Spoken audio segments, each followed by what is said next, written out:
The National Broadcasting Company presents The Adventures of Sam Spade, Detective.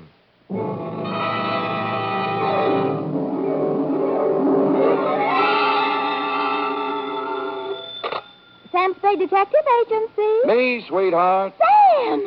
Most of the day is gone and you haven't even come into the office. I slept in, Effie. Did you have a busy night? Rather. Didn't you read the papers today? What?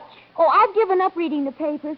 They're so full of bad news lately. Well, they're especially full of bad news today, Eff. What happened? Oh. Did your bowling team lose again? Effie, I'll thank you not to mention my bowling team in public. It's just a matter of getting a little exercise. And it didn't lose, it won, even without me. It only seems to win when you don't play on it, Sam. Effie, don't forget your position. Sorry, Sam. Anyway, how do we get on this bowling kick? We're supposed to be talking about something else. About last night. Oh, yes. Well, this one has more than local complications. Intrigue, foreign correspondence, dirty work on a grand scale. It's international in scope.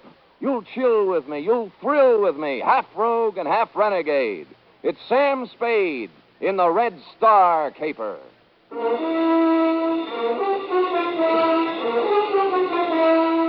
NBC, William Spier, radio's outstanding producer-director of mystery and crime drama, brings you the greatest private detective of them all in The Adventures of Sam Spade. Effie? Yes, Sam. Yeah, I'm here. It's about time. Well, I'm here. It's about time. Effie, you sound more like a shrew every day. Thank you, Sam. I'm just being practical, you know. How can we make money if you don't show up? Well, I had to turn away 3 clients today. Well, that's life. I'm thinking of quitting private detecting anyway. You are? Really? What would you do? Well, I know a reporter's job that's open. Now, how would that sound? Scoop Spade. My beat is the universe. Oh, that sounds terrible, Sam. You'd make a silly reporter. You can't even type. Sometimes, Effie, you hit the nail right on the point, where it hurts. Now, let's get down to business. Oh, I hope I didn't offend you, Sam. Well, watch us. Date January 12th, 1951. To Lieutenant I.C. Kelsey, Homicide Detail, San Francisco Police. From Samuel Spade, license number 137596. Subject, the Red Star caper.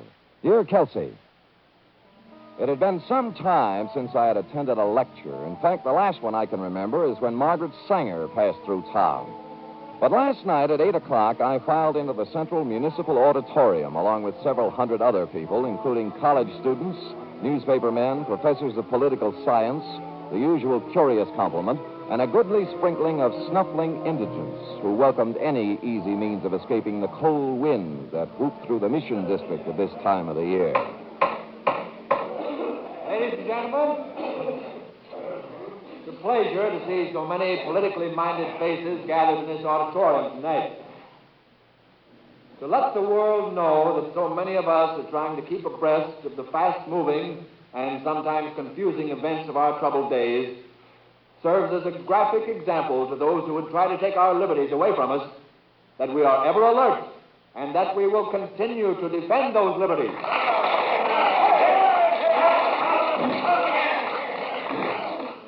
Only by taking every opportunity to display our willingness to understand and act on the problems that face us can we serve notice to the world that we are ever ready to pick up the gauntlet of international challenge whenever or wherever it may be thrown down.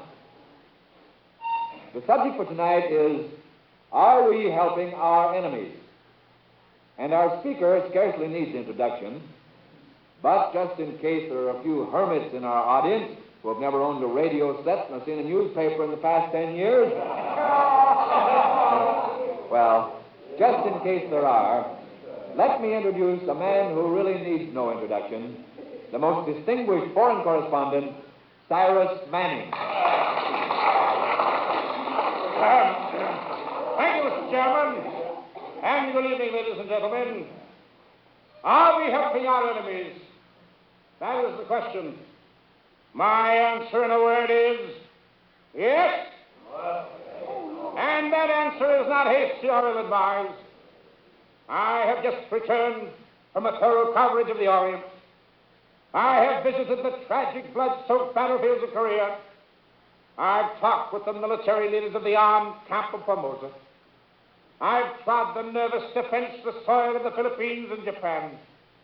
And I have even made 2 secret trips, incognito, right into the bastion of the communist stronghold on the China mainland.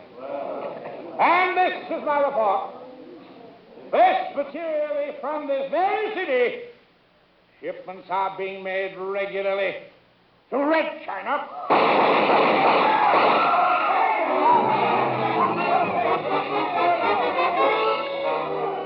I was sitting halfway up the hall when the lights went out. I cut for a side aisle and raced for the stage. Someone was running for a back exit, and I followed. I was too late. The car had roared out of a back alley and was gone. On the stage, someone had rung down the curtain. Cyrus Manning was on the floor, and the chairman was bending over him. He's dead. They almost shot me, too. Let me see. Yeah, you're right. There's nothing anybody can do for him right now. The lights went out and then the shots.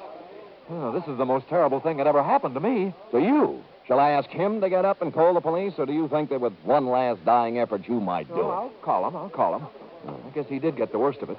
I guess he did. And that's how the news reached you, Kelsey. Now, I suppose you want to know how I happened to be at a lecture where the lecturer happened to be shot. Well, I'll tell you, and don't think it makes me happy. You see, I was supposed to be his bodyguard. Now, let's start at the beginning, shall we? It's early afternoon. Our stupid hero is sitting around trying to break the code on a scratch sheet.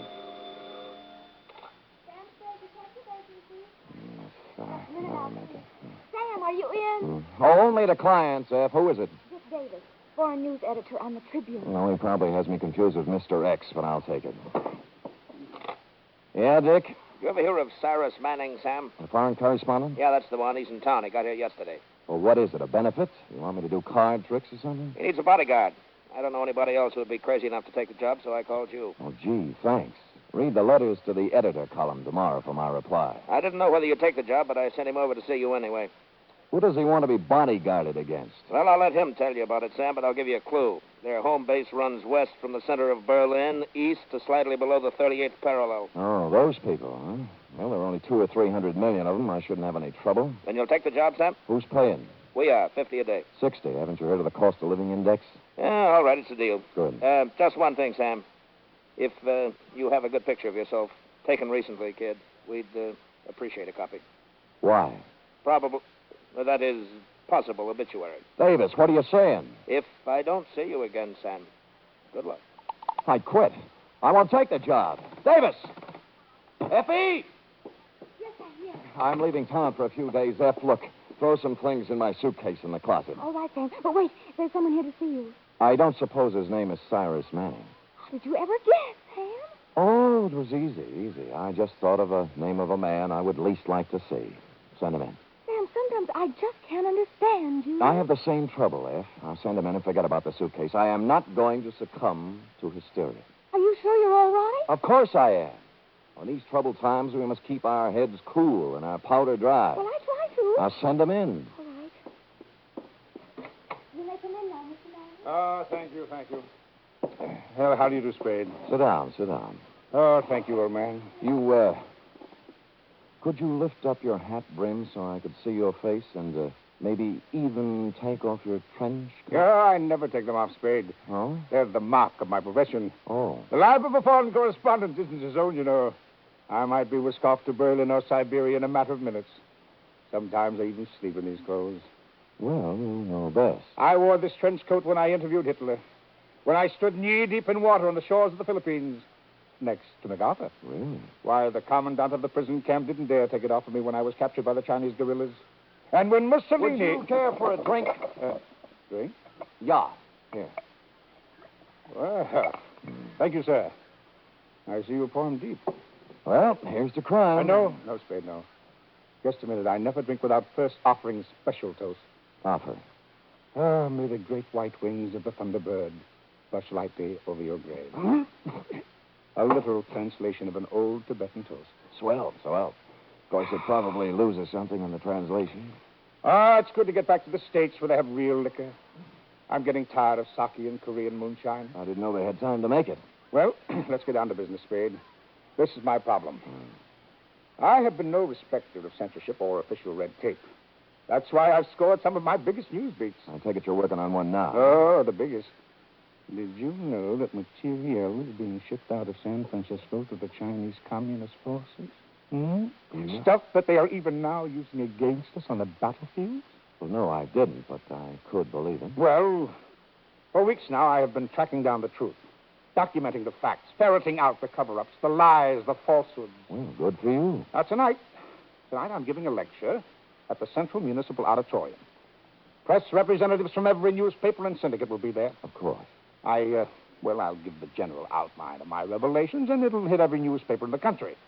Then, when the public's appetite is whetted, I'll publish the specific details in the Tribune the following day, and we'll score a clean scoop.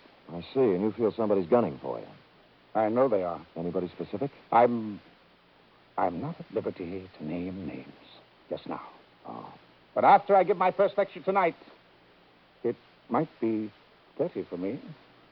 Well, the Tribune's hired me, and I'll do my best. I've been in tight spots before, Spade, but my duty is clear before me, and I'll not shirk it. I won't need you before the lecture, but immediately after, your services will be appreciated. Well, why don't I stick with it starting right now? Now, after the lecture will be soon enough. You know best. They think I'm afraid to talk, but I guess I'm going to give them a surprise, huh? Yeah? One that they can read in their morning newspapers, huh, Spade? Yeah? Yeah?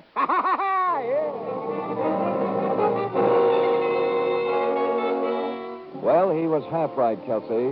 Might not have been a surprise, but they were able to read it in the morning papers. And at least Manning got a laugh out of it, which is more than I did. You arrived at the murder scene 3 minutes after you were called. He was shot, Sam. I would say so, Kelsey. I would say so. Well, and it's easy. We'll search everybody in the audience before we let them go. Kelsey, I was in the audience. Manning was shot from backstage, and whoever did it ran out the back door. Oh, that's right, Sam. You already told me that. That makes it a little harder. Yeah. Now, look, Kelsey, the doorman is sitting right over there. See, the killer knocked him down coming into the stage. Now, why don't you question him? You're not kidding me, Sam. Kelsey, so help me, it's straight. All right, let's question him. You the doorman? Yeah. He hit me right in the jaw. Just like that. Oh, no, you guys! Kelsey, for heaven's sake, get up. Hitting a police officer. I'll have you arrested. I'm sorry, officer. I'm terribly sorry. It was an accident. I was just showing you how he hit me. Oh, all right. But when you come to the shooting part, you be careful. Well, the door opened and a big man barged through, see? Before I could open my mouth, he hit me. And I fell flat on my back. Have you got a good look at him? No, all I saw was a tattoo on the back of his hand. It was a red star. You mean he stood there and shot Manning and you didn't see him? As soon as he knocked me down, he put out the lights. And then he run out. I started to get up and saw the car pull away. What kind of a car? It was a light blue convertible. And you remember anything else? Absolutely nothing else. Are you sure? Absolutely sure. I don't suppose it's worth much, but the license number was 4N75323. No, I don't think. Oh, yeah? After you recovered from your apoplexy, Kelsey, and checked the license number, we were more confused than ever. Belonged to Cyrus Manning himself. While you were calling headquarters, I searched Manning, and the notes from which he was speaking were gone. I reasoned that he might have had a carbon copy or handwritten notes in his hotel room or wherever he lived. The Tribune supplied his address, the Congress on Fillmore, above Van Ness, room 612. Coming out of the elevator, I bumped into a tall, handsome brunette hurrying in. Excuse me. It was my fault. If you go to the right, I'll go to the left. All right, ready? Shift. Going down. Oh, hurry, please. She was nice, but I had other things to worry about. No one answered Manning's door when I knocked just to see what might happen, so I let myself in. Before I even had time to look for any notes, I knew it wasn't any use, because lying on the floor with his skull fractured was Dick Davis, late of the Tribune.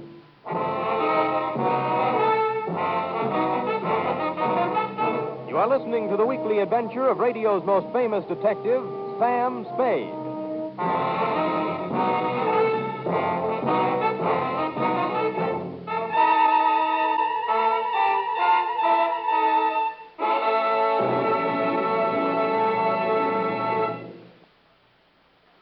90 minutes of comedy, music, and drama, all presided over by the glamorous Tallulah Bankhead. That's The Big Show, brought to you every Sunday on NBC. This Sunday's Big Show features such bright stars as Jack Carter, Jimmy Durante, Louis Calhern, Martha Ray, and many more. Plus music by Fran Warren and Meredith Wilson's Chorus and Orchestra. It's The Big Show. And Sunday over most of these NBC stations also means a 1-hour adaptation of a famous play or story by Theater Guild on the Air. This Sunday's Theater Guild production is Trilby, starring Rex Harrison and Teresa Wright.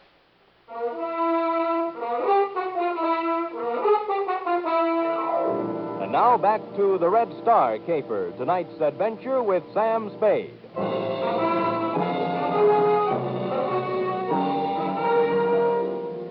Cyrus Manning's room had been worked over thoroughly. There were no notes lying around which described the activities of anyone sending war material to the Chinese communists. The only pertinent piece of evidence was the corpse of Dick Davis. I didn't call your office right away, Kelsey, because I wanted to get out of there and begin asking some questions before the trail was cold. Strangely enough, in a man's hotel room, there were many items that belonged to a woman. Clothes, makeup, and so on.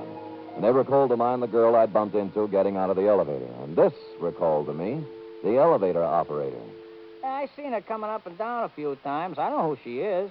Did you know Manning when you saw him? Yeah, I knew him, the celebrities. But I can't remember like everybody. Was the girl ever with him that you remember? Not that I remember. Do you recall a short, dark, thin man coming up, name of Davis? They don't pay me to remember the people. I just get paid to take them up and down. And not very much either. Will this help you remember anything? What $10 will do for your memory. A thin, dark man went up about 8:30. Didn't see him come down, though. He was alone. Good memory. Did anyone else in the elevator tonight stick in your mind? The only guy I can remember is one who didn't look like he belonged here. Big. Had a pockmarked face. Huh? Oh, and on the back of one hand, he had a red star tattooed.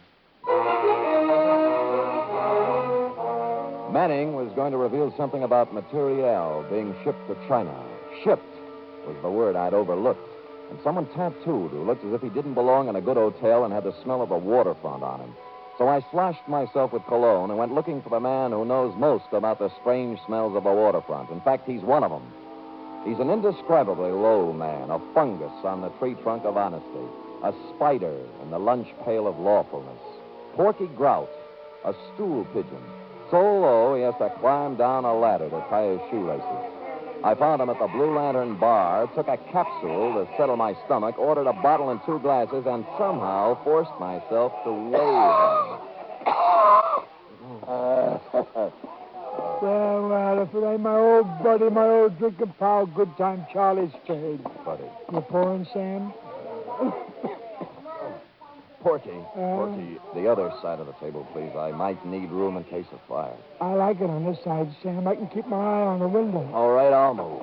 Oh, Sam, you're too far away. I can hardly see you. Now, talk loud.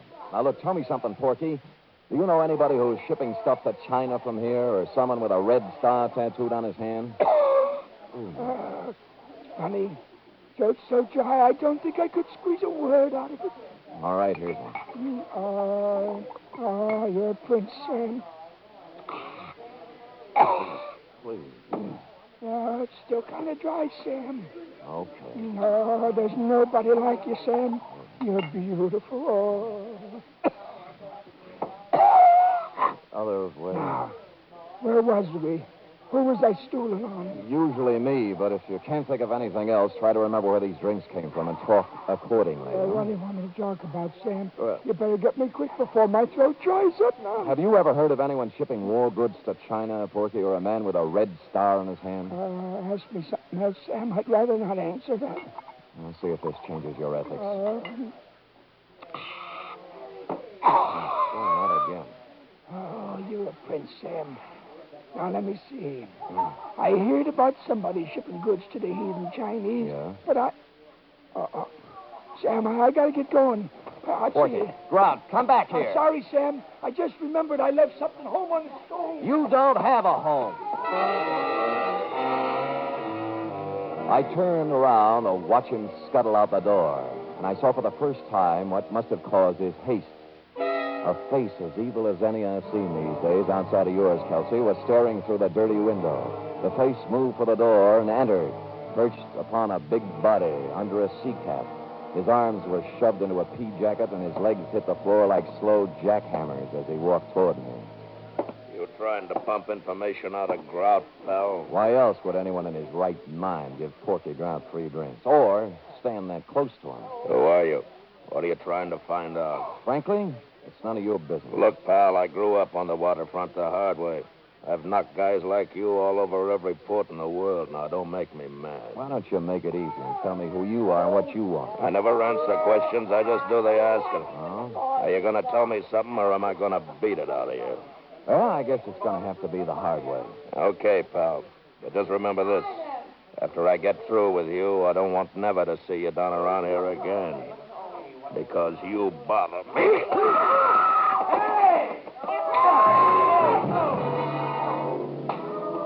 Now we come to the embarrassing part of my report, Kelsey. I did everything I usually do, but this time it didn't work. And now I know how those other toughies I batted around for the past few years feel. But all was not lost. It was a crashing right hand coming in from the side that did the damage. And it hit me right under my good eye. And on the back of that hand was tattooed a big red star. When I got up from the floor, he was gone. So was everyone else in the place but the bartender. You feel better now, mister? I told you not to have that last drink. What drink? Who was the guy who did it? Did what? Knock me down. What do you think? Oh, brother, you really got one on. I didn't see anybody knock you down. You didn't see a big red-headed guy in a pea jacket take a swing at me? Look, have a drink on the house. Maybe you'll feel better, huh? Don't give me that lost weekend routine. Who was he? Let go of me. I don't know what you're talking about. What happened to all those other people who were drinking here? Now, look, mister, you can believe it or not, the only two people I've served in here tonight have been you and Porky Grout. And as for a guy knocking you down, well, you must have hallucinations.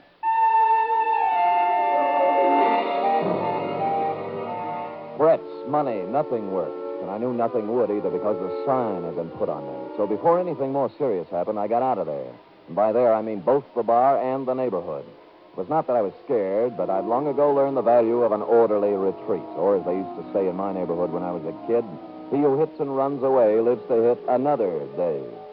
I decided to go at things from another angle, like who owned the woman's things that I saw in Cyrus Manning's room? They belong to Mr. Manning's wife. Girk, are you sure Manning had a wife? Well, they registered as man and wife, Mr. Spade. What did she look like? Tall, good-looking brunette. Hmm? You know, now that we're talking about her, there was something strange in their relationship. What? She never stayed here at night. She only came in the morning and left in the afternoon. Do you know her first name or anything else about her? No, Mr. Spade, not another thing.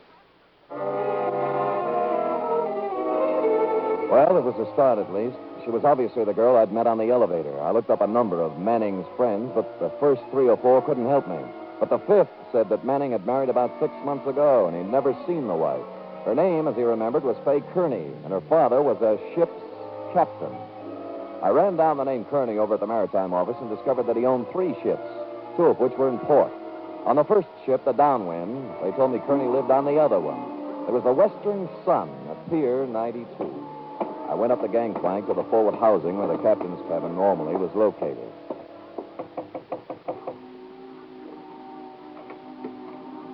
Yes? Fay Kearney, Yes, who are you? remember me from the Congress Hotel? Elevator, 6th floor? I'm not sure. Well, perhaps I should have called you Mrs. Cyrus Manning. Why don't you come in? Who? Sam Spade. I was hired as a bodyguard for your husband, but I got there too late. Yes. Everybody did. Mostly me. Oh, please don't cry just yet. Why do you say mostly me? I might have done something about it. Why were you running out of the hotel? I found Mr. Davis. Yes. Have you any idea who did it? Yes. Who? The same person who killed Si. Who was that? Me, I suppose. Yeah, I'm really responsible. I caused the whole thing. The whole thing. She poured her misery out over my shoulder, and then she told me the whole story. She had met and married Cyrus Manning secretly against her father's will. When he found out, he took her aboard one of his ships and kept her prisoner. While she was aboard the ship, she found out what her father was doing, carrying essential war materiel to communist China. So somehow, smuggled the information to Manning. She did, and the arrangement was that they were going to trade the information for her father's blessing on their marriage. But once Manning got the information, he wanted the scoop more than he did his wife. That's when the trouble started. Here he comes, Sam. Here he comes. You get out of the way. It's time to hear it. Get in the back room.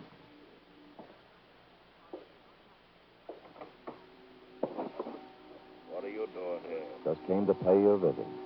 You should have learned your lesson the first time. This time it's for keeps, Tony. That's the way I feel.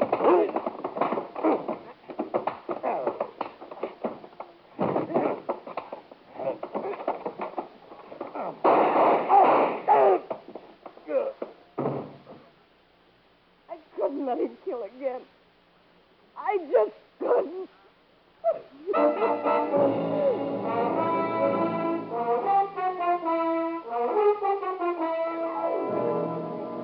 Period. End of report.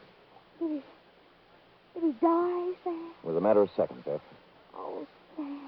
All that poor girl wanted was love. And look what happened to her. Her father. Yeah. You were the only witness, Sam. Do you think you might sort of push the evidence to self-defense? I'm tempted, Effie. I'll say that much. Now, go type that up. All right, Sam, I will.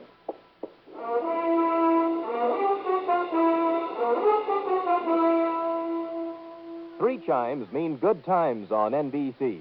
There's music and fun tomorrow on NBC to help your Saturday evening along. Your hit parade brings you the top tunes in the land with Raymond Scott, Snooky Lanson, and Eileen Wilson. The Dennis Day Show sparkles with songs and madcap adventures, starring charming, boyish Dennis Day.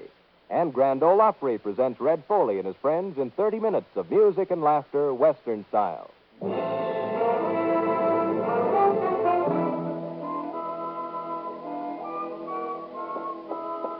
it is, Sam.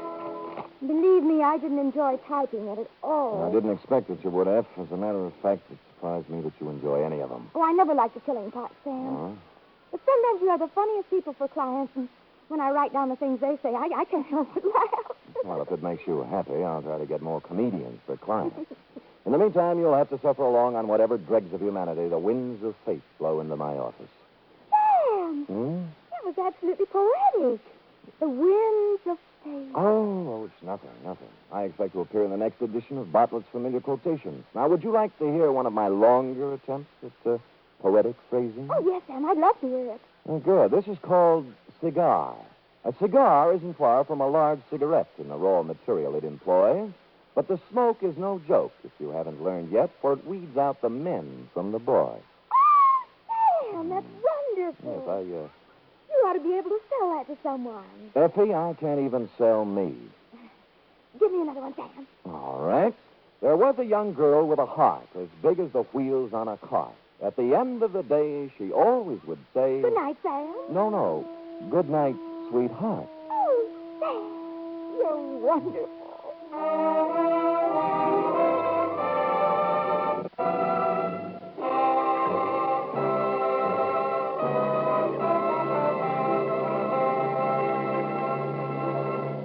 The Adventures of Sam Spade are produced, edited, and directed by William Spier. Sam Spade was played by Stephen Dunne. Lurene Tuttle is Effie. Script for tonight's adventure by John Michael Hayes. Musical scoring by Lud Gluskin, conducted by Robert Armbruster.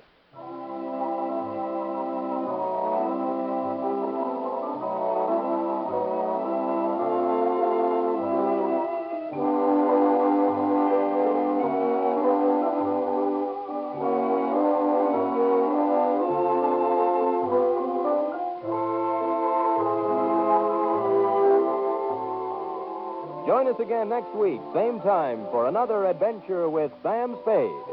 Enjoy the magnificent Montague, then it's Duffy's Tavern on NBC.